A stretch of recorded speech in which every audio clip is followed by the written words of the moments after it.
Okay, time to take a look at the VEVOR oscilloscope.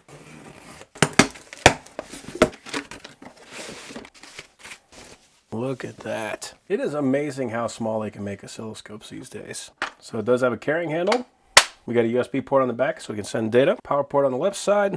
And we have feet that fold up. Power is on the bottom left. We have 4 channels on this one, so that's very important. Most of the time you're just going to be using one channel, but the fact you can actually probe 4 different points on a board and find out there's some kind of a cause and effect. 4 channels can really come in handy. You got our menu buttons here. We can turn our channels on and off there. Scale. It does have a trigger function. We can change the position right here. Then we got the same thing for vertical. And the most important thing for me is auto set. So if I don't want to be dealing with all the dials, I just hit that one button and have the oscilloscope do the work for me.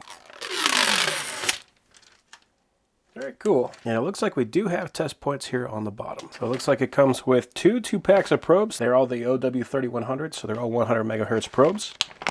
So it looks like it comes with a tweaker driver. We got some marking rings, we got some springs, and we got some covers. And so you can see this is what the marking rings do, so you can kind of color coordinate everything so that you know when you're probing something, all you got to do is look for that blue ring. You'll know that this probe is that channel. It is using what looks like standard BNC connectors. It has a spring-loaded hook for the probe, and the ground is an alligator clamp. And we also got a fairly thick instruction manual and a CD, so I'm going to assume that that is software that we can use to connect this to a computer. And then lastly, we got a power cable, and we got a USB-A to USB-B cable.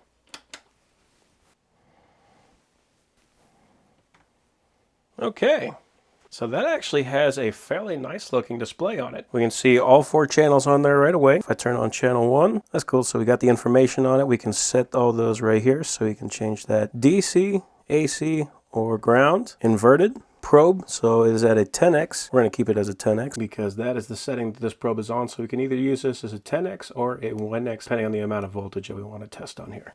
Measure current, and we're going to use the multi-purpose knob for adjusting that. That is pretty cool. So I'll start off by turning off channel 2, channel 3, and channel 4. Now let's check our testing point. Okay, so the attenuation is a little off. So you can see how it's kind of peaking there at the beginning. So we're just going to take our little tweaker and we're going to adjust the probe right here. There we go. So now we got a nice clean square wave. So that's one of those reasons why it's awesome having those little test points. And now that we know this probe is in spec, let's go ahead and check mains power. And if I plug that in, auto set.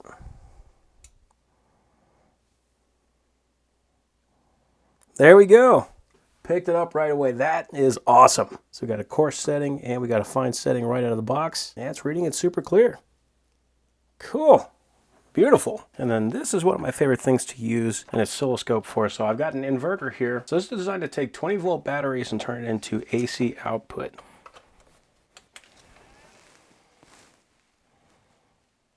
There we go.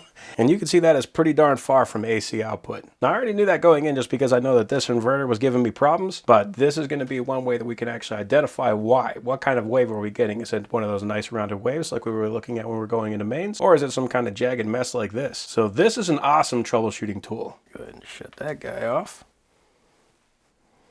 I do like how fairly responsive this thing is. Like I don't have to wait in order to get whatever reading I'm looking for. So yeah, I am fairly impressed with this oscilloscope. It's got a really nice large screen on here. It's a nice compact size and the interface is very easy. And on top of that, this is a full-on 4-channel oscilloscope. So yeah, I'm very happy with that.